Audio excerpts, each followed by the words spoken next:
নমস্কার, আমি রণদীপ্ত শীল। জাতির কথার আরেকটি পডকাস্টে আপনাদের সকলকে স্বাগত জানাই। আজকে আমার সঙ্গে রয়েছে জাতির কথার হিন্দুত্ববাদী সহকর্মী শ্রী জয়জিৎ ভট্টাচার্য। নমস্কার। গত 2 সপ্তাহে অনেক ঘটনা ঘটে গিয়েছে। পহেলগাঁওয়ে হিন্দুদের ওপর হওয়া নৃশংস গণহত্যার পরে ভারত সরকারের তরফ থেকে একটা কড়া জবাব দেওয়া হয়েছে, প্রথমেই কূটনৈতিক মাধ্যমে, এবং তারপরে ভারতীয় সেনাবাহিনীর যে প্রবল পরাক্রম আমরা দেখেছি। প্রথমেই জঙ্গিদের সেনা ঘাঁটিগুলোকে একেবারে বেছে বেছে উড়িয়ে দেওয়া হয়েছে এয়ার স্ট্রাইকের মাধ্যমে। ভাওয়ালপুর, মুরি, তারপরে আরও বিভিন্ন পাকিস্তানের জায়গায় যে সমস্ত জঙ্গি ঘাঁটি ছিল, জৈশ-এ মোহাম্মদ, তারপরে লস্কর-এ তৈবার, তাদের ঘাঁটিগুলোকে একেবারে বেছে বেছে উড়িয়ে দেওয়া হয়েছে। এবং তারপরেই 7ই মে, যাকে বলা যেতে পারে এই পুরো চিত্রনাট্যের একেবারে ক্লাইম্যাক্স, যেখানে পাকিস্তান তার সীমা অতিক্রম করলো, ভারতীয় সেনাবাহিনীর যে রেডার, সেই রেডারকে আক্রমণ করে। এবং তারপরেই আমরা দেখেছি যে ভারতীয় সেনাবাহিনী যে প্রবল পরাক্রমে পাকিস্তানের একটি এয়ারবেস উড়িয়ে দিয়েছে। সেই সাথে করাচি এয়ারপোর্টেও খবর এসেছে, এখনো তার সত্যতা যাচাই হয়নি, যে করাচি করাচি পোর্ট ভীষণভাবে ক্ষতিগ্রস্ত হয়েছে। তো আমি জয়জিৎদার কাছে প্রথম আমার প্রশ্ন, যে আপনি আপনার শেষ ভিডিওতে একটা কথা বলেছিলেন যে ফুল স্কেল ওয়ার এখনো শুরু হয়নি। আপনি কি আপনার এই পয়েন্টে এখনো থাকবেন? একদম ফুল স্কেল ওয়ার শুরু হয়নি, এবং আমি এখনো ডাউট আছে আমার মধ্যে। মানে এটা কিন্তু আমি কিন্তু ভারতীয় আর্মিকে কোনো ছোট করা বা নরেন্দ্র মোদী সরকারকে ক্রিটিসাইজ করা বা ওই অতি চালাক মাকু সাজার চেষ্টা করছি না। কেন পুরোদস্তুর যুদ্ধ হয়নি বা পুরোদস্তুর যুদ্ধ হবে না, এটা আমি বলবো। কারণটা হচ্ছে, প্রথমে আগে বলে নিই, আমার দাঁড়িয়ে আছে, এত বড় দেখে ভাববেন না যে আমি আমার পাকিস্তানের সাপোর্টার। দেখে মনে হচ্ছে হয়তো মাসুদ আজহারের ভাইয়ের আত্মা আমার মধ্যে ঢুকে গেছে। যাই হোক, না, দাড়িটা কাটা হয়নি। প্রথম কথা হচ্ছে, পুরোদস্তুর যুদ্ধ যদি হতো, এতক্ষণে কিন্তু ভারতীয় সেনা লাইন অফ কন্ট্রোল অতিক্রান্ত করে পাকিস্তানের ভূখণ্ডে ঢুকে যেত।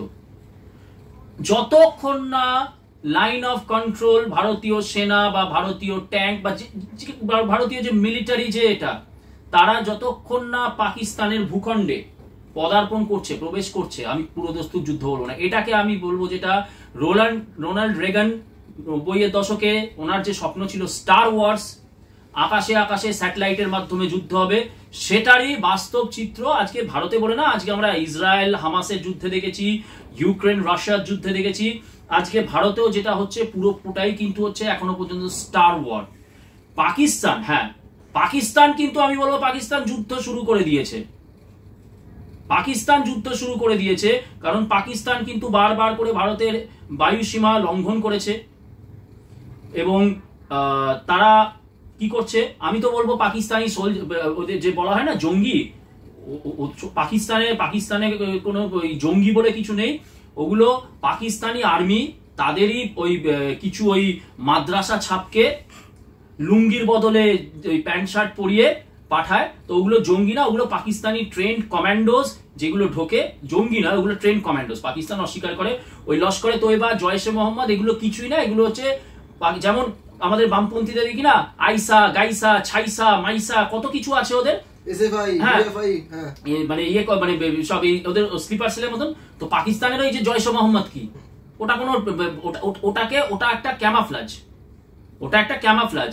পাকিস্তান তো ওইভাবে নিজের সৈন্যকে বলতে পারে না যে যাও গিয়ে পহেলগাঁওতে গিয়ে হিন্দুদেরকে প্যান্ট খুলে তাদের গোপনাঙ্গ চেক করে মেরে এসো। সেই জন্য নাম দিয়েছে জঙ্গি। জঙ্গি বলে কিছু নেই, টেররিস্ট বলে কিছু নেই। ওগুলো পাকিস্তানি সেনা, পাকিস্তানি নাগরিক, যারা আমাদেরকে কাফের, যারা আমাদেরকে মুশরিক বলে, তারাই ওই লুঙ্গি ছেড়ে প্যান্ট শার্ট পরে ট্রেনিং নিয়ে ঢুকছে। সেই জন্য পাকিস্তান কিন্তু যুদ্ধ শুরু করেছে। পাকিস্তান কিন্তু ভারতের সীমা, পাকিস্তান তো সবসময় যুদ্ধের মধ্যে আছে আমাদের সাথে, কিন্তু আমরা এখনো ঢুকিনি। পরিস্থিতি কোন দিকে এগোচ্ছে কি বুঝছেন আপনি? এখনো পর্যন্ত যেটা বলবো, first line of attack Bharat করেছিল যেদিনকে পাকিস্তানের ওই জঙ্গি বলবো, মানে যে ওই জয়শে মোহাম্মদ, লস্করে তৈবা, ওদের যে জঙ্গি ঘাঁটিগুলো বলবো, ওরা বলবো যে পাকিস্তানের যে ইয়ে, যে মানে কি বলবো, যে কচি কচি যে সেনা, কচি সেনাদের যে ক্লাসরুমগুলো, ওগুলো কোনো জঙ্গি সেন্টার না, ওগুলো কচি সেনাদের ক্লাসরুম, কচি সেনাদের ক্লাসরুমগুলোকে ধ্বংস করেছিল। সেইটা দিয়ে শুরু হয়েছিল। এবং তারপরে আমরা জানতামই পাকিস্তান কিছু না কিছু করবে, করতেই হবে, কারণ আমাদের দেশে যদি সৈন্য ভগবান না করে ফেলিওর হয়, যেটা 60-এর দশকে হয়েছিল, আমাদের সেনাপ্রধানদের কিন্তু পিটিয়ে মারা হয়নি বা জওহরলাল নেহরুকে ফাঁসিতে চড়ানো হয়নি। কিন্তু ওদের দেশে মুনির জানে যে তাকে ফাঁসিতে চড়ানো হবে, নয়তো ওদের যেটা খুব সুন্দর একটা বিনোদন আছে, রাস্তায় দাঁড় করিয়ে পাথর ছুঁড়ে হত্যা করা। সেই জন্য এখন তো মুনির ডেসপারেট। এই যে এদের যে প্রধানমন্ত্রী না, প্রধান জিহাদি, যেটা ওই আসিফ কি নাম, এগুলোর নাম মনে রাখতো, হ্যাঁ শাহবাজ শরীফ, এগুলোর নাম মনে রাখতো ঘেন্না লাগে। তো এরা সবই হচ্ছে মুদ্রার কিন্তু এপিট ওপিট। এরা হচ্ছে কিন্তু ওই মানে বললাম তো, এরা হচ্ছে মানে গ্রন্থ দ্বারা পরিচালিত মানসিকতা নিয়ে চলে। সেই জন্যে এরা চালিয়েই যাবে। এবং প্রথমেই আমরা দেখলাম, ওই জন্য আমাদের উপরে ড্রোন হামলা হলো। প্রথম দিন যে ড্রোন গুলো ছিল, সেগুলো এখন যেটা খবরে শুনছি যে ইয়ে ছিল না, ওয়ারহেড ছিল না। সবকটা ড্রোনকে ভারত একদম প্রিসিশনের সাথে S-400 দিয়ে, তারপরে আমাদের যে আরো যে সারফেস টু এয়ার মিসাইল এগুলো আছে কাউন্টার করার, সেগুলো দিয়ে আমরা নামিয়ে দিয়েছি। তারপরে আবার কালকে দেখলাম পাকিস্তান কিন্তু একই জিনিস করলো, যার ফলে আমরা আগের দিন থেকে দেখছি ভারত কিন্তু যে সেকেন্ড লাইন অফ অ্যাগ্রেশন, সেটা দেখিয়ে এখনো পর্যন্ত পুরোপুরি তো কনফার্ম হয়নি, বলা হচ্ছে পাকিস্তানের করাচি বন্দরকে ধ্বংস করা হয়েছে। কিন্তু আজকে যেটা আমি এখন বলবো যে 2.5 থার্ড লাইন অফ অ্যাগ্রেশনে যায়নি, 2.5 আড়াইতে আছে 4টে এয়ারবেস পাকিস্তানের মিসাইল দিয়ে ধ্বংস করা হয়েছে। পাকিস্তান তাদের যে গর্বের যে ফতেহ মানে বিজয়, উর্দুতে ফতেহ মানে বিজয়, সেই মিসাইল ছুড়েছিল, পারেনি। তার আমাদের মানে এখনো পর্যন্ত যেটা সব থেকে বড় কথা হচ্ছে যে টেকনোলজির দিক থেকে, তথ্য প্রযুক্তির দিক থেকে ভারত এতটাই উন্নত হয়েছে যে আমাদেরকে এখনো যুদ্ধে যেতে হচ্ছে না, ফুল স্কেল যুদ্ধে যেতে হচ্ছে না, যাওয়ার আগেই আমরা কিন্তু ধ্বংস করছি। কিন্তু তার মধ্যে আমি কিন্তু একটা অশনি সংকেত দেখছি। এই যে আমরা এখন সেলিব্রেট করছি, আমরা কিন্তু অনেক সময় দেখেছি, যদি আমি জানি না আপনারা মোহাম্মদ আলী বা ক্যাশিয়াস ক্লে আর জর্জ ফোরম্যানের 70-এর দশকের বিখ্যাত রাম্বল ইন দ্য জাঙ্গল বলে যে বক্সিং ম্যাচ হয়েছিল হেভিওয়েট চ্যাম্পিয়নশিপের, আপনারা দেখেছেন কিনা জানি না। সেখানে আলী ফোরম্যানের হাতে মার খেয়েই যাচ্ছে। কি করছে? আলী রিং এর সামনে নিজেকে ঝুলিয়ে রাখছে এবং মার নিচে। এটাকে বলে হচ্ছে বক্সিং এর ভাষা বলে রোপাডোপ। আমি রিং এর সামনে আমি নিজেকে দুলবো, আর তাতে কি হবে, আমার উপরে পাঞ্চ করলে আমি সেটাকে নিতে পারবো। সবাই ভাবছে আলী হারছে, আলী পয়েন্টে হারবে, নকআউট হবে না, আলী হারবে। ফোরম্যান দৈত্য, আর আলী তখন মানে তার প্রাইম থেকে অনেকটা কম। লাস্ট রাউন্ডে গিয়ে ফোরম্যান যখন ক্লান্ত হয়ে গেল, 3টে পাঞ্চ, ফোরম্যান নকআউট। আমারও কিন্তু একটা এখানে এই লড়াইটাও কিন্তু আমার একটা রোপাডোপের মতন লাগছে, যেটা মনে হচ্ছে, দেখুন আমি কোনো ওয়ার স্ট্র্যাটেজিস্ট নই, কিন্তু স্বল্প বুদ্ধিতে পড়াশোনা করে যেটুকু বুঝি, যে এখানে পাকিস্তান তাদের ড্রোনগুলো, একটা জিনিস ভাবুন, বারবার করে পাকিস্তানের ড্রোনগুলো এখানে এসে পরাস্ত হচ্ছে, মিসাইলগুলো পরাস্ত, তারপরেও কেন পাকিস্তান করছে একই জিনিস? আমি ধরুন একটা সাইকেল চালানো শিখতে গিয়ে দেখছি এবড়ো খেবড়ো রাস্তায় আমি বারবার করে পড়ে যাচ্ছি, তাহলে আমি কি আবার যাবো সেখানে? না, আমাকে প্ল্যান স্ট্র্যাটেজি করতে হবে যে না, আমি আগে এমনি নর্মাল রাস্তায় সাইকেলটাকে আরো ভালোভাবে চালিয়ে নিই, তারপরে যখন আমার একদম পাকা হাত হবে তখন আমি এবড়ো খেবড়ো রাস্তা। তাহলে পাকিস্তান বারবার এই ড্রোনগুলোকে পাঠাচ্ছে কেন? পাঠাচ্ছে তার প্রধান কারণ হচ্ছে ফাঁক ফোকর খোঁজা। আমাদের মধ্যে কোথায় আমাদের যে গাইডেড যে আমাদের missile defence, air defence system আছে, তার মধ্যে কোথায় কোনো ফাঁক ফোকর আছে কিনা, আমাদের কোথায় এই যে মানে যে যখনই যে মানে এই যে S-400 বলুন বা আরো যে সমস্ত আমাদের সার্ফেস টু ইয়ে আছে এয়ার ডিফেন্স সিস্টেম, কতটা প্রিসিশনের সাথে হিট করতে পারবে, আমাদের এই মিসাইলগুলো কতটা উচ্চতায় যেতে পারবে, এগুলো হচ্ছে অঙ্ক। আমার এখন যেটা মনে হচ্ছে, পাকিস্তানকে পিছন থেকে চীনই নির্দেশ দিয়েছে, তোমাকে তো সাপ্লাই দিয়েছি, তুমি এগুলো খরচা করো, তুমি এগুলো খরচা করে যাও। এবং একটা সময় এই যে এখন আমাদের কিন্তু একটা আত্মবিশ্বাস এসে গেছে, পাকিস্তান পাঠালেই উড়িয়ে দেবো। পাকিস্তানও কিন্তু মানে আমি বারবারই বলছি, আমি শত্রুকে ছোট করে দেখতে পারবো না। ফোরম্যান আলীকে ছোট করে দেখেছিল বলে কিন্তু ধরাশয়ী হয়েছিল। এবং ইতিহাস কিন্তু নেপোলিয়ানো ব্যাটেল অফ ওয়াটারলু কি ডিজাস্টার হয়েছিল, তুমি ইতিহাসের ছাত্র, তুমি আমার থেকে ভালো জানবে। প্রতিবারই হিটলারেরও যখন ইয়েতে স্ট্যালিনগ্রাড মানে রাশিয়াতে হামলা করলো, সবার এর বিরুদ্ধে বলেছিল অগাস্টের মধ্যে দখল করে নেবো, পারলো না। আমরা কিন্তু ইতিহাসে দেখেছি যখনই আত্মবিশ্বাসটা বেশি এসে যায় তখনই কিন্তু একটা এমন ধাক্কা আসে যে ধাক্কাটা কিন্তু আমরা সামলাতে হয়। তো আমি এখন আমার কাছে দেখো পুরো দস্তুর যুদ্ধ হবে কি না হবে, আমি কিন্তু অন্যদিকে ভাবছি যে কেন প্রতিদিন এইরকম করে ড্রোনগুলো ধপাস ধপাস করে পড়ছে, মিসাইল পড়ছে, তারপরও পাকিস্তান কেন রিলেন্টলেসলি চালাচ্ছে। অনেকেই বলছে যে না এটা পাকিস্তানি জনগণকে সৈন্য দেখাচ্ছে, দেখো আমরা লড়াইয়ের মধ্যে আছি। না, আজকেও 3টে প্লেন ডাউন হলো। আচ্ছা, প্লেনগুলো যে ওদের যে ফাইটার জেটগুলো যে ডাউন হবে ওরা জানতো না? তার মানে কি এর পিছনে বৃহত্তর কোনো পাকিস্তানের চক্রান্ত আছে। আমার মনে হচ্ছে এখনো পর্যন্ত পাকিস্তান কিন্তু দেখো, একদিক দিয়ে দেখো পাকিস্তান এখন আমেরিকাকে বলছে, সমস্ত বিদেশ রাষ্ট্রগুলোকে বলছে যে ভারতকে আলোচনায় বসতে বলুন, আমরা এর মধ্যে থাকতে চাইছি না। পাকিস্তানের কোন প্রাক্তন জেনারেল বলছে আমরা পারবো না। এগুলো আমার কাছে সবই মনে হচ্ছে মুখোশ, ডিসেপটিভ ট্যাকটিক, আলতাকিয়া, ছলনা। আমি যে বললাম গ্রন্থ দ্বারা পরিচালিত একটি রাষ্ট্র তো না, এটা একটা স্টেট অফ মাইন্ড পাকিস্তান। আলতাকিয়া চলছে, ছলনা চলছে। তবে আমার যেটা মনে হয়, আমি যদি আমার ক্ষুদ্র বুদ্ধিতে বুঝি যে পাকিস্তান এটা পুরোপুরি দাবার চাল দিচ্ছে, মানে অনেক সময় বড়দের এগিয়ে দেওয়া হয়, মরো, যাতে আমি উত্তেজিত, আমি এক্সাইটেড, আমার ঘোড়াটাকে এগিয়ে দিলাম, কোটালকে এগিয়ে দিলাম, নৌকাকে এগিয়ে দিলাম, তারপরে হট করে এমন একটা হলো আমার মন্ত্রীটাই উড়ে গেল। আমি বুঝতেও পারলাম না যে ওদিক থেকে আমার মন্ত্রীর উপরে টার্গেট এসেছে। তো সেখানে আমাদের যারা ইয়েতে আছে, সেনাপ্রধানরা আছেন, তারা তো কি বলবো, অসাধারণ সব ব্যক্তিত্ব, অজিত দোভালের মতন মানুষ আছে, তারা নিশ্চয়ই এই চালটাকে ধরেছে। তো আমি এটাই বলবো, এখনো কিন্তু আমাদের উচ্ছ্বাস প্রকাশ করার কোনো জায়গা নেই। এখন আমাদের আরো বাড়তি সতর্কতায় যাওয়ার দরকার। আমি যদি বক্সিং এর ম্যাচে আমি যদি প্রথমেই আমার অপোনেন্টকে একটা ঘুষি মেরে দিই এবং দেখি যে তার চোখ ফেটেছে, আমাকে কিন্তু গার্ড আরো উপরে তুলতে হবে, কারণ অলরেডি কিন্তু আমার অপোনেন্ট কিন্তু বুঝে গেছে আমার ঘুষির জোর কতটা আর কোন দিকটায় কিন্তু আমার শক্তিটা বেশি। দাদা, এবার তোমার কাছে আমার পরের প্রশ্ন, সেটা হচ্ছে যে এখন আমাদের মানে তুমি যে কথাটা বললে পুরো তার পরিপ্রেক্ষিতেই বলছি, আমরা যদি একটু আমাদের এখন মানে পলিটিক্যাল আর ইন্টারন্যাশনাল সিনারিওটা দেখি, যে আমাদের কাছে মানে ইসরায়েল, রাশিয়া, ইউএস 3টে দেশ মোটামুটি একটা সাহায্যের হাত বাড়িয়ে রেখেছে। ইনফ্যাক্ট আমাদের কাছে জেট প্লেন এসেছিল, ইসরায়েল থেকে প্লেন পাঠানো হয়েছিল, এগুলো রয়েছে। আচ্ছা, না ইসরায়েল থেকে জেট প্লেন এসছে কিনা এটার কিন্তু কোনো আমি বললাম তো, আমি আবারও বলছি, ফেসবুকের সোশ্যাল মিডিয়ার দেখে কনফার্ম করো না।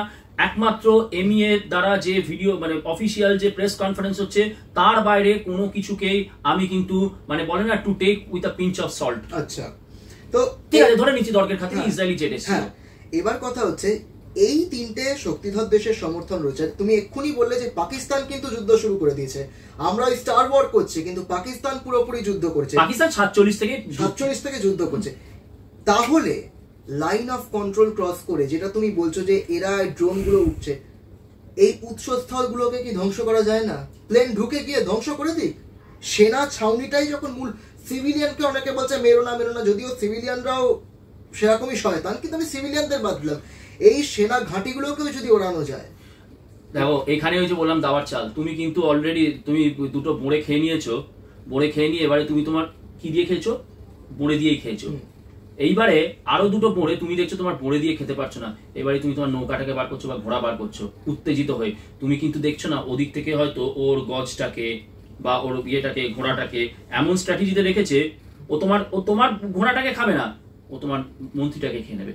ব্যাপার হচ্ছে আজকে আমরা যেটা তুমি বললে যে ওদের ড্রোনের বেস গুলোতে গিয়ে কেন আজকেই হয়েছে ওদের ড্রোনের বেস মিলিটারি অ্যাসেটে। আজকে কিন্তু ওই পাকিস্তানের কোচি সেনাদের ক্লাসরুমেতে হামলা হয়নি, আজকে কিন্তু এয়ার বেসে হামলা হয়েছে।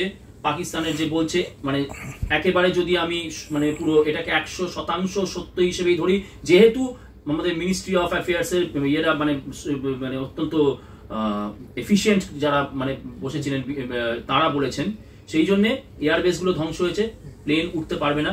এবং দ্বিতীয় কথা হচ্ছে বলা হচ্ছে কিছু কিন্তু ওদের মিলিটারি অ্যাসেট যেখান থেকে মিসাইল অপারেট করে, ওই সাদেগর না কি এয়ারবেস বললো, সেইখানে তো পাকিস্তানের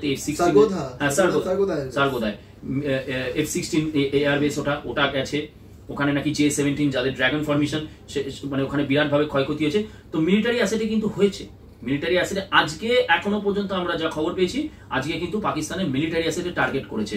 কিন্তু আমার প্রথম আপত্তি হচ্ছে তোমার কথায় যে আমি রাশিয়াকে আমার মিত্র বলে ধরি, ইসরায়েল আমার পরম মিত্র, আমেরিকা নয়। আমেরিকা কখনোই আমার মিত্র নয়। আমেরিকা হচ্ছে পুরোপুরি ধান্দাবাজি একটা দেশ। আজকে ভারতের থেকে তার ব্যবসার ধান্দা, সেই জন্য আমেরিকা, আমি এখনো বলবো আমেরিকা কিন্তু পাকিস্তানের জন্য বিরাট সফট কর্নার কাজ করে।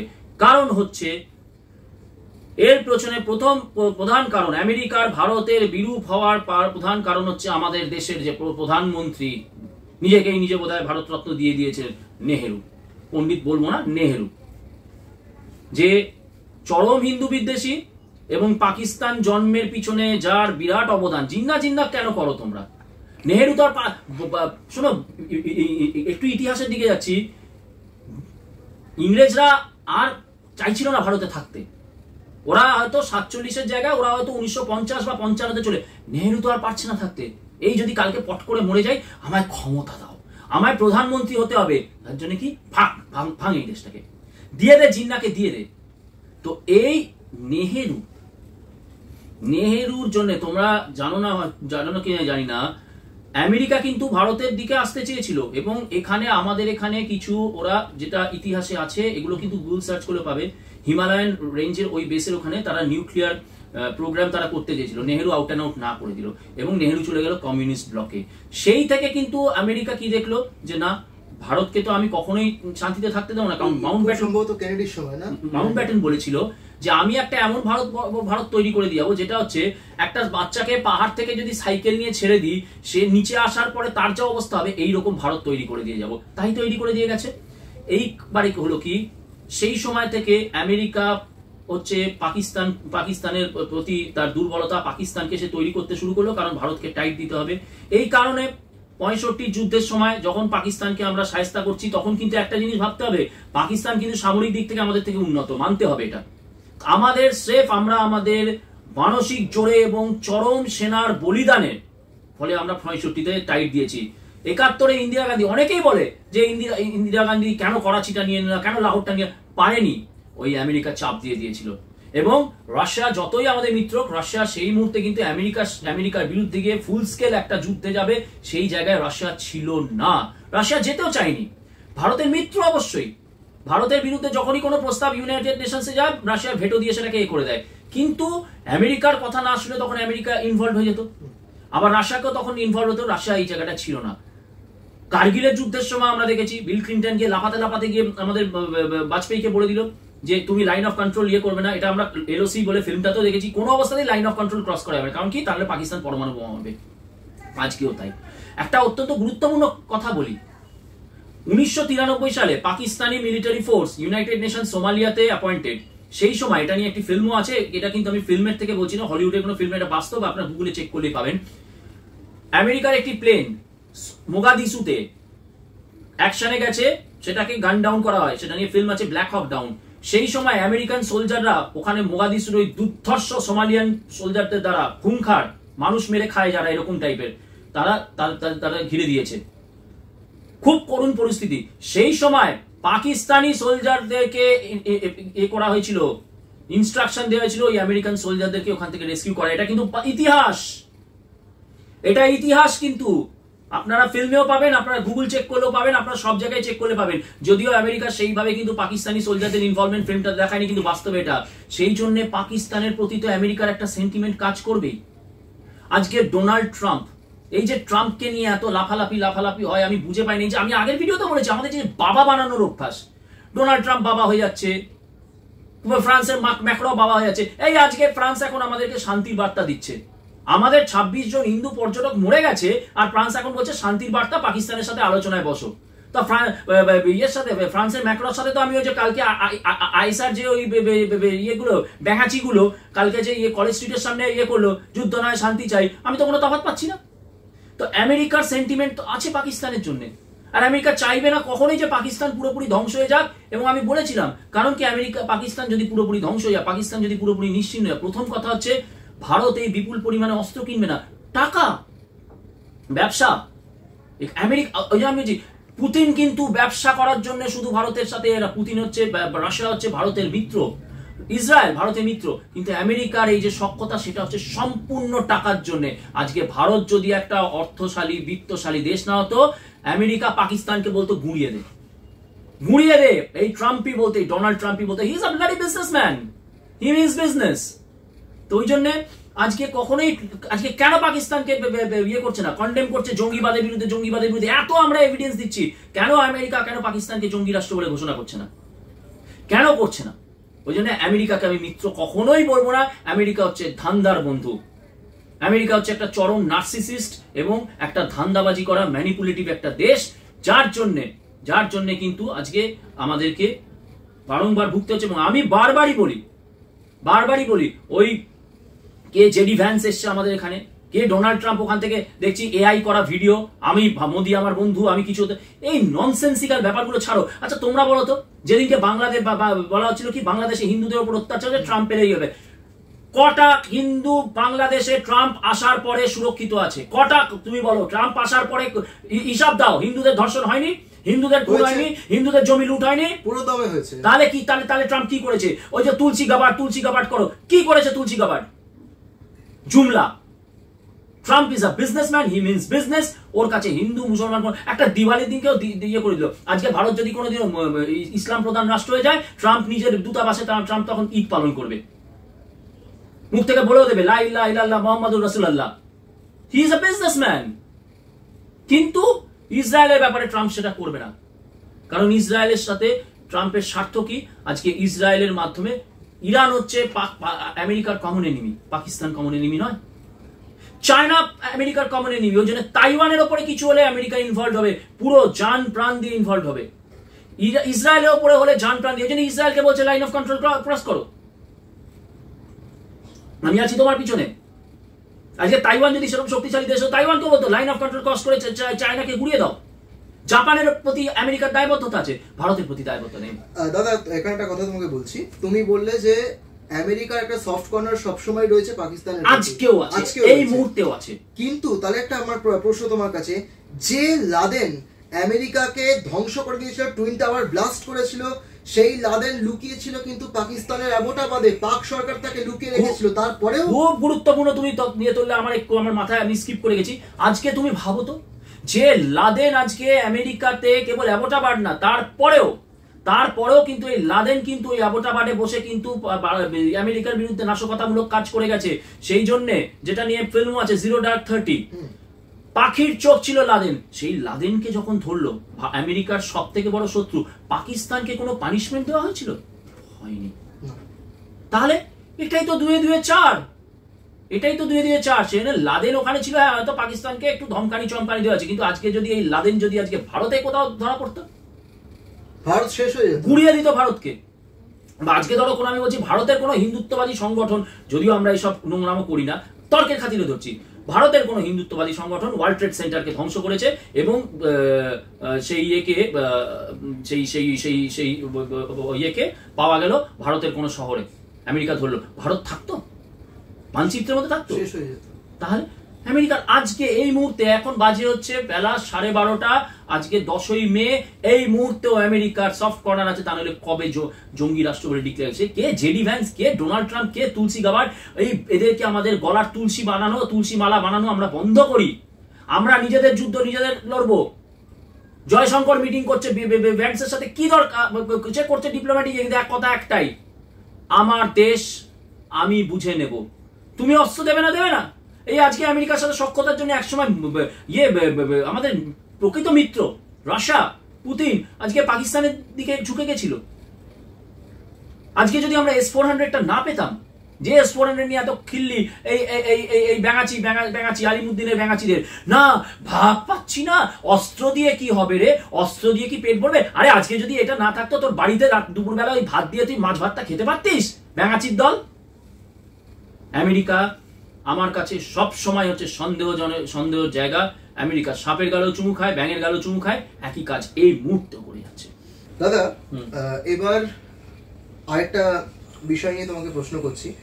এখন এই যুদ্ধের আবহে যারা জাতীয়তাবাদী রয়েছে, তারা বিভিন্ন সোশ্যাল মিডিয়ায় এমনকি বিভিন্ন পথসভাতেও এই কথা বলছে যে যা পরিস্থিতি তাতে খুবই গর্বের সঙ্গে এই কথা বলা হচ্ছে, দাবি করা হচ্ছে যে ভারত হবে দ্বিতীয় ইসরায়েল এবং পাকিস্তান এবং তারপরে তাদের পুত্র সুপুত্র বা কুপুত্র বাংলাদেশ হবে দ্বিতীয় গাজা। এই তত্ত্ব বা এই রেটরিক এটা কতটা বাস্তবায়িত হবে বলে তোমার মনে হয়? সত্যি কথা বলতে রাতে তো এই স্বপ্ন দেখে আমার গ্ল্যামার বেড়ে গেছে, গ্ল্যামার বেড়ে গেছে, বডি বেড়ে গেছে, যে ভারত ইসরায়েল হয়ে গেছে এবং পাকিস্তান আর বাংলাদেশ গাজা হয়ে গেছে। আরো যেন স্বপ্ন দেখি এরপরে কম্পিটিশনে যেতে পারবো। কিন্তু প্রতিটি জাতীয়তাবাদীকে ধন্যবাদ জানাই যে তারা দেখুন আবেগের দ্বারা আপনারা হয়তো অনেক সময় মিস ইনফরমেশন হচ্ছে, যেমন আমরা দেখছি যে হেলিকপ্টারকে বলা হচ্ছে পাকিস্তানের J-17 নামিয়ে দেওয়া হয়েছে, বা হতে পারে আবেগের তাড়নায়, হতে পারে ভিডিও গেমস হতে পারে, কিন্তু কি এই যে জাতীয়তাবাদীদের মধ্যে যে জোশটাই হচ্ছে আসল কথা। হাউস দ্য জোশ, হাই স্যার। এখন পশ্চিমবঙ্গ কিন্তু, আমি অন্য রাজ্য বলছি, পশ্চিমবঙ্গ দুটো ভাগে বিভক্ত, জাতীয়তাবাদী আর ব্যাঙাচি, লাল ব্যাঙাচি, আলিমুদ্দিনের লাল ব্যাঙাচি। কিন্তু এই যে আমি সেই জন্য জাতীয়তাবাদীদের অভিনন্দন জানাচ্ছি এবং আর একটু রিকোয়েস্ট করছি, আপনারা যখন ভিডিওগুলো ছাড়বেন তার আগে আপনারা একটু নিজেরা একটু স্টাডি, একটু অ্যানালিসিস করে নিয়ে ছাড়বেন। কারণ কি আমরা দায়িত্বশীল, আমরা ওই আলিমুদ্দিনের লাল ব্যাঙাচিদের মতন আমরা ফেক জিনিস ছড়াবো না, বা আমরা ওই বাংলাদেশি রিক্সাওয়ালাদের মতনও ইয়ে করবো না, বাসের হেলিকপ্টার বানিয়ে বলবো না যে আমরা আইতাছি বাংলা দখল করতে, কলকাতা দখল করতে। যদিও তারা চাইলে কলকাতা দখল করতে পারে, কারণ তাদের যে চেরা চামুন্ডারা এখানে এতই রয়েছে, তারা হামলা করলে কিন্তু অশনি সংকেত, সেটাই পড়ে যাবো। কিন্তু ব্যাপার হচ্ছে ভারত ইসরায়েল হতে পারবে না, সম্ভব নয়। কেন? আমি কিন্তু আগেই বলছি, ভারতীয় আর্মিকে অসম্মান করছি না। পরাক্রমের দিক দিয়ে আমরা ইসরায়েল হতে পারবো, কিন্তু কূটনৈতিক দিক দিয়ে আমরা বা আন্তর্জাতিক চাপের জন্য আমরা ইসরায়েল হতে পারবো না, বা আন্তর্জাতিক চাপের জন্য পাকিস্তান বা বাংলাদেশ গাজা হবে না। এদেরকে গাজা বানাতে কতক্ষণ লাগে? এদের গাজার থেকেও খারাপ পরিণতি দেখছো তো, দুটো মিসাইলেই ত্রাহি ত্রাহি রব উঠেছে, ধ্বংস হয়ে গেছে, কিছুই তো নেই। আজকে চীনকে পেছন থেকে সরিয়ে দাও পাকিস্তানের, শেষ। তাও তো দেখছি যে চীনের যে HQ-19 যে তোমার এয়ার ডিফেন্স সিস্টেম, যদিও চীন তার অরিজিনাল যে জিনিসগুলো সেগুলো পাকিস্তানকে দেয় না। পাকিস্তানকে কেন, কোনো দেশকেই দেবে না, কারণ রিভার্স ইঞ্জিনিয়ারিং সব কপি মাল দিয়ে গেছে। না, সেটা অবশ্যই চীন ঠিক করেছে। আমাদের আচ্ছা তুমি বলো, আমাদের বাবা মায়েরা ছোটবেলায় বলতো না, এই তোর হোমওয়ার্কে, ভালো ছেলেদের বলতো না মেয়েদের, এই তোর হোমওয়ার্কের খাতাটা ওকে দিবি না, ও তোর থেকে সব দেখে নিচ্ছে না। তো চীনও তো তাই, অবশ্যই চীন ঠিক করছে, তাহলে তো রিভার্স ইঞ্জিনিয়ারিং এর মাধ্যমে করে নেবে। ব্যাপার হচ্ছে আজকে ইসরায়েল কেন পারছে, এর পিছনে আবার আমি একটু ইতিহাসে যাচ্ছি। হয়তো অনেকের কাছে এটা হয়তো একটা মানে খুব আউটল্যান্ডিশ কিছু মনে হবে, কিন্তু এটা হচ্ছে ভারত যখন স্বাধীন হচ্ছে সেই সময়,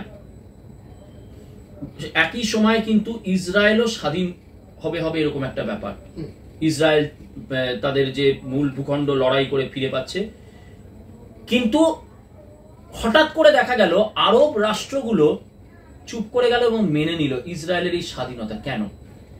ইতিহাস শোনা যায়, কনস্পিরেসি থিওরি বলছে সেই সময় মিত্র শক্তি জিতে যাওয়ার পরে এই আরব নেশনস গুলোর সাথে একটি চুক্তি হয় যে ইসরায়েলকে স্বাধীন করা হবে, কিন্তু তার বিনিময়ে ভারতকে ভাঙতে হবে।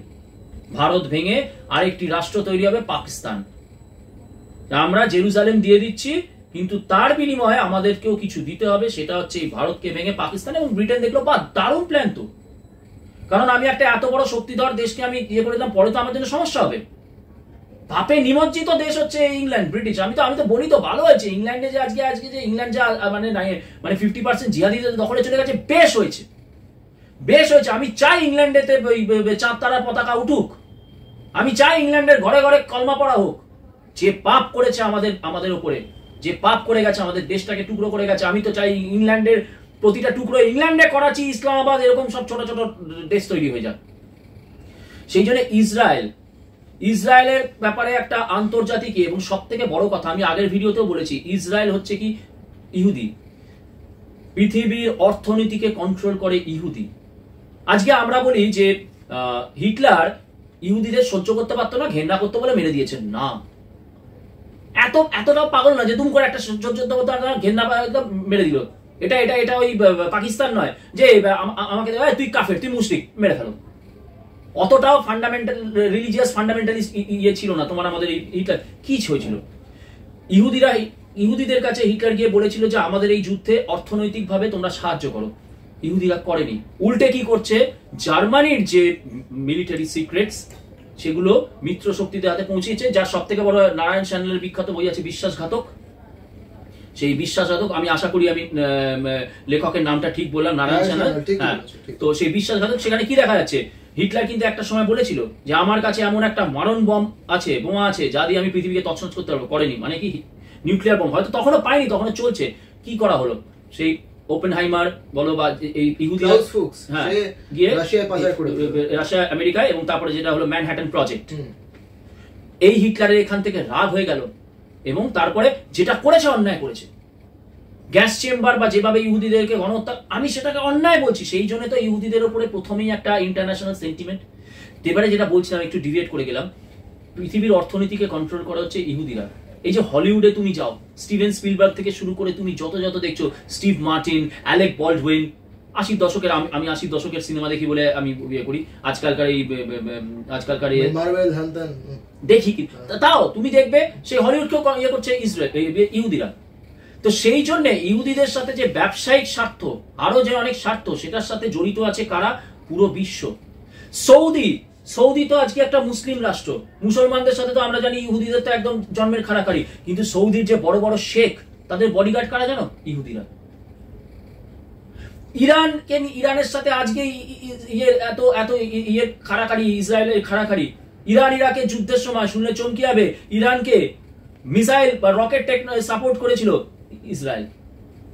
সেই জন্য ইসরায়েলের সাথে কিন্তু ওদের একটা কমন, মানে একটা কি বলবো, ওই কমন ইন্টারেস্ট, ওই স্বামী স্ত্রীর ঝগড়া। 7 দিন ঝগড়া হলো, তারপরে আবার না চলো মন ভাঙানো, সেরকম একটা ইরান মান ওরকম থাকে। কে বলতে পারে আজকে দেখছো ইসরায়েলের সাথে ইরানের এই, আবার হয়তো 2 বছর পরে দেখলে ইসরায়েল ইরান আবার একদম গলায় হয়ে গেল। আর তারপরে কি, এরা একটা অ্যাব্রাহামিক রিলিজিয়নের মধ্যে আছে। এরা কিন্তু সবই দেখো, হয় প্রফেট মোহাম্মদ, মোজেস, যিশু খ্রিস্ট, এরকম একটি একেশ্বরবাদ এর মধ্যে রয়েছে। তাহলে মানে হয়তো তাদের মধ্যে একটা ডিফারেন্স আছে, কিন্তু কি তার থাকলেও এই একেশ্বরবাদ যেটা, সেটার মধ্যে দিক তারা কিন্তু এক। সেই জন্য সেই সেন্টিমেন্টে ইসরায়েল যখন লাইন অফ কন্ট্রোল ক্রস করে, ইউনাইটেড নেশনসও কিছু বললে ইসরায়েল কর্ণপাত করে না, কারণ পিছনে আমেরিকা, ওই আমেরিকা, বদমাইশ ডোনাল্ড ট্রাম্প, বদমাইশ বাইডেন, সব কি রিপাবলিকান কি ডেমোক্র্যাট, সব একই থালি কি চারটে বাট্টে। কিন্তু ভারতের ক্ষেত্রে ওই যে বললাম, ভারত যে মুহূর্তে লাইন অফ কন্ট্রোল, আজকে ভাবো তো, এই আজকে সকালবেলায় পাঠানকোটে সিআরপিএফ এর হাসপাতালের ওখানে ড্রোন ফেলেছে। এগুলো কটা এখনো পর্যন্ত দেখছো বলো তো, ইয়েতে বিদেশের ইয়ে থেকে পাকিস্তানের উপরে চাপ আছে, নিন্দা। আরে আমি একটা লিখে দিলাম টুইটারে, আমি নিন্দা করছি, কারি নিন্দা করছি, we deeply condemn this heinous activity of Pakistan, restrain yourself। আরে লিখে দিচ্ছে। তার আজকেই তো যা খবর, এখনো জানি না কনফার্ম কিনা, যা শোনা আছে IMF $1 বিলিয়ন নাকি পাকিস্তানকে দিয়েছে। এখন বলা হচ্ছে সেটা প্রি কমিটমেন্ট। আরে প্রি কমিটমেন্ট হলো, কেন দেবে তুমি? তার মানে কি, এই কারণে আজকে যে মুহূর্তে ভারত পাকিস্তানকে গাজা বানাতে যাবে, বাংলাদেশকে গাজা বানাতে যাবে, পৃথিবীর 54টি ইসলামিক রাষ্ট্র, এবং তার সাথে যে ম্যাক্রন এতদিন বলেছিল সন্ত্রাসবাদের বিরুদ্ধে লড়তে হবে, যে ট্রাম্প বলছে সন্ত্রাসবাদ, রে করে এসে ভারতের টুটি টিপে ধরবে, ঠিক যেরকম ধরেছিল 71-এ। তাহলে তো করাচি তো আজকে আমাদের হতো। এই যে বালুচিস্তান নিয়ে আমি এখনো সন্দেহ প্রকাশ করছি, বালুচিস্তান আদৌ স্বাধীনতা পাবে কিনা। তো ওই জন্যে জাতীয়তাবাদীদের যে আবেগ, তাকে আমি পূর্ণ শ্রদ্ধা জানিয়ে বলছি। দেখো আমি কি জানো তো, মানে ওই খুব বাস্তববাদী না, আমি খুব যে বাস্তববাদী তা নই, এখানে বলছি হয়তো খুব বাস্তববাদী হলে আমিও অনেক ঠক্কর খেতাম না অনেক কিছুতে। তো আমরা সব মানুষই ঠক্কর খেয়েছি জীবনে, আমিও খেয়েছি, মেজর জেনারেল জিডি বক্সিও খেয়েছেন, তুমিও খেয়েছো, আমাদের নরেন্দ্র মোদী খেয়েছে। আমি বাস্তববাদী নই, কিন্তু আমি আমার কাছে একটা জিনিস হচ্ছে যে সিইং ইজ বিলিভিং। যেটা দেখছি আমি একদম দেখে যেটার অন্তর্নিহিত মানে বুঝছি, সেটার অন্তর্নিহিত মানে বুঝে তবেই আমি বিশ্বাস করব। সেই জন্য আমি বলছি যে অবশ্যই ওই যে বললাম স্বপ্নে আমার ওই গাজা পাকিস্তানের পরিণতি দেখে বডি বেড়ে গেছে, গ্ল্যামার বেড়ে গেছে, যদি সত্যিকারের এটা কোনোদিন হয় আমার থেকে বেশি তো কেউ খুশি হবে না। কিন্তু আমি বলি এই যে G7 বলো বা এই যে এই মিটিং গুলো করে, এই যে বদমাইশ গুলো, এই যে ইউরোপের যে বদমাইশ গুলো, এই যে আমেরিকার যে বদমাইশ গুলো, এরাই তো আমাদেরকে করতে দেবে না। যে মুহূর্তে আমরা এ করব সঙ্গে সঙ্গে এ করবে। তাহলে তুমি ভাবো না কালকে কি ধরা পড়লো, পাকিস্তান একটা সাউদির বিমানকে তখন আকাশে পারমিশন দিয়ে দিয়েছে, তখন রীতিমতো কিন্তু মিসাইল আর ড্রোনের ইয়ে চলছে, লড়াই চলছে। কেন দিয়েছে? ভারতের যদি ভারত যদি ইন্টারসেপ্ট করে, যদি ভারতের যদি ওই এয়ার ডিফেন্স থেকে যদি একটা মিসাইল যদি আজকে সৌদির প্লেনে যায়, মেরে দেয়, কি হবে হতো, পরিণতিটা হতো বলতো ভারতের জন্য?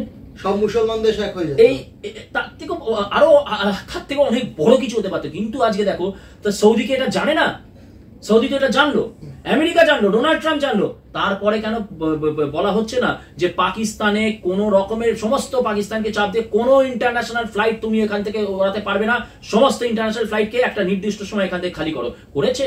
করেনি।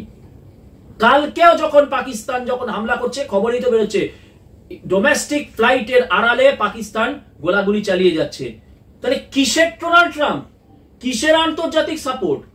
নরেন্দ্র মোদী প্রাণপণ চেষ্টা করে গেছে আন্তর্জাতিক ইয়ে তৈরি করার জন্য, কিছুটা পেরেছে। কিন্তু ওই তো বললাম তো, এরা কি, এরা হচ্ছে সাপের গালে চুমু খায়, এরা ভারতের গালে চুমু খায় না, এরা ভারতের কেবল গালে এরকম করে একটু আলতো করে হাত বোলায় আর পাকিস্তানের গালে গিয়ে গভীরভাবে চুম্বন করে। এই জন্য এদেরকে বিশ্বাস করি না আমি। খুবই সুন্দরভাবে তুমি পুরো বিষয়টা বললে। কি বলবো, ভিডিওটা শুরু করেছিলাম অনেক আশা নিয়ে, কিন্তু সত্যি কথা বলতে অনেক আশাহত হলাম। না, আশাহত হওয়ার কিচ্ছু নেই। ভারতের যে আন্তর্জাতিক যে চাপের মুখে তারা পড়ছে, সনাতনীদের কোনো পার্মানেন্ট প্রকৃত মিত্র নেই। একমাত্র আমি ইসরায়েলকে বাদ দিলে আর কিছুটা রাশিয়াকে বাদ দিলে সনাতনীদের সারা বিশ্ব ঘৃণা করে। কারণ কি, আমরা মূর্তি পূজায় বিশ্বাসী, তাদের মতে সে যে ধর্মই বলো, আমরা হচ্ছি শয়তানের পূজারী। আজকে বলা হচ্ছে পাকিস্তানের সিভিলিয়ানদের উপরে ইয়ে করো না, কিসের সিভিলিয়ান বলো তো? কি কে সিভিলিয়ান পাকিস্তানের? এই যে বলা হচ্ছে কি, আজকে অর্ণব গোস্বামী তার চ্যানেলে বলছে যে না, পাকিস্তানের মধ্যে অনেকে আছে যারা আমাদেরকে বলছে আমরা যুদ্ধ চাই না। আলতা কি এত? তারা যদি এতই ভারতকে ভালোবাসতো, তারা যদি এতই ভারত প্রেমী হতো, আমরা দেখেছি হিন্দু মা আর মেয়েকে নগ্ন করে বাজারের মধ্যে অ্যাসল্ট করা হচ্ছে। কোথায় ছিল ডোনাল্ড ট্রাম্প? কোথায় ছিল ম্যাক্রো? আলিমুদ্দিনের ব্যাঙাচিতে তো ছেড়ে দিচ্ছে, আলিমুদ্দিনের ব্যাঙাচিরা তো ওটা থেকে মজা পেয়েছে। কোথায় ছিল তারা তখন? 13 বছরে 14 বছরে যখন আমাদের পাকিস্তান থেকে যখন হিন্দু মেয়েদেরকে অপহরণ করে নিয়ে গিয়ে বিয়ে করে, আর তারপরে তো ছেড়েই দাও, আর কি করে আর না করে। সেই সিভিলিয়ান, কিসের সিভিলিয়ান? তারা তো ওই বললাম তো, গ্রন্থ দ্বারা তাদের এবং আজকে যদি উল্টোটা হতো, আজকে যদি এই ড্রোনগুলো বা মিসাইলগুলো যদি আমাদের ভারতের উপরে পড়তো এবং আমাদের যদি কোমর ভেঙে যেত, এই যে সিভিলিয়ান যারা এখন বলছে না আমরা পাকিস্তানের সিভিলিয়ান, তথাকথিত সিভিলিয়ান যারা আমরা যুদ্ধ চাই না, হ্যাঁ, সমস্ত তারা ওই জলপাই খাকি পরে আর ওই লুঙ্গি পরে এত বড় বড় দাড়ি নিয়ে আর AK-47 নিয়ে ভারতের বুকে ঢুকতো। আর এতক্ষণে আমাদের প্রতিটি মেয়েকে, সেই যেরকম ভারত ভাগের সময় লাহোরেতে হিন্দু মেয়েদেরকে নগ্ন করে প্যারেড করানো হয়েছিল, কাগজেও সেই ছবি বেরিয়েছিল, আজকে আর তুমি লিখে রাখো এই মুহূর্তে ভারতের প্রতিটি অঞ্চলে, পশ্চিমবঙ্গ তো ছেড়েই দাও, ভারতের প্রতিটি অঞ্চলে হিন্দু মেয়েদেরকে নগ্ন করে এখন প্যারেড করানো হতো। আর ডোনাল্ড ট্রাম্প টুইটারে লিখতো, it is a most unfortunate event. সেই সিভিলিয়ানদেরকে মানি না, মারো বোমা মারো, মারো বোমা মারো সিভিলিয়ানদেরকে, এমন মার মারো, কার সাথে ভদ্রতা দেখাবো? বাঘের সাথে হলে ভদ্রতা দেখানো যায়, হায়নার সাথে ভদ্রতা দেখানো যায় না। এরা হায়না, এরা শকুন, এরা শ্রীগাল। মারো এদেরকে, বোমা পাল্টা মারো, যাতে এরা নিজেরা তখন ইয়ে করে, এই মুনির এই খাজা বাজাদেরকে রাস্তায় পিটিয়ে মারে যে আজকে তোদের জন্য আজকে আমাদের বাড়ির সন্তান। 13 বছরের আমাদের একটা ছেলেকে জম্মুতে দেখেছো, জম্মুর ওপরে হামলা বেশি, কাশ্মীরে কিন্তু নেই। কেন নেই? জম্মু হিন্দু প্রধান, বুঝে নাও। 13 বছরের একটা ছেলে মরে গেল। ডোনাল্ড ট্রাম্পের মন কাঁদে না? কারিনিন্দা জেডি ভ্যান্সের মন কাঁদে না? তুলসী গাওয়ার্ডের মন কাঁদে না? আমরা কেবল ওই আলিমুদ্দিনের ব্যাঙাচিদের কে করছি? এদের মন কাঁদে না? এরা কেন বলছে G7 কেন বলছে যে শান্তির বার্তায় শান্তির আলোচনায় বসতে? আমাদের ওই 13 বছরের ছেলেটা যে মরে গেল, শান্তির বার্তা, সে কি সে তার কি দোষ? মারতে হবে। পরিত্রাণায় সাধুনাম বিনাশায় চ দুষ্কৃতম ধর্ম সংস্থাপনাথায় সম্ভবামি যুগে যুগে। বিনাশায় চ দুষ্কৃতম, যেরকম রাম বলেছেন, আমি পৃথিবীর বুকে যত পিশাচ আছে, যত অসুর আছে, সবাইকে বিনাশ করব, সেই জন্য নিজের ভুজা শক্ত করো। আমি বলি, সনাতনীদের বলছি, ভুজা শক্ত করো।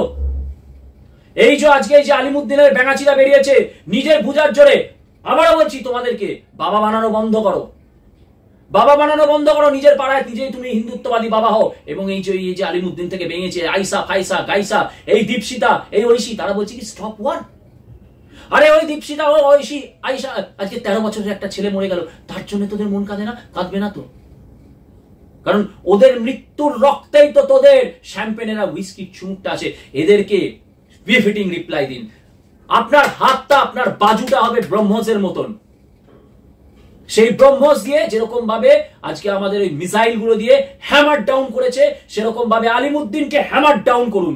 চলুন এদের বিরুদ্ধে আমরা রাস্তায় নেমে march to Alimuddin, march to Alimuddin and hammer Alimuddin down, hammer Alimuddin down, hammer Alimuddin down. দাদা, এবার আমি প্রশ্নটা তোমাকে করব যে তুমি যেটা বললে যে ভারত ইসরায়েল হতে পারবে না এই আন্তর্জাতিক চাপের ফলে, তাহলে তোমার মতে আগামী দিনে কি হতে চলেছে বা এই যুদ্ধের মোড়টা কোন দিকে ঘুরবে, মানে ভারতীয়দের দিক থেকে?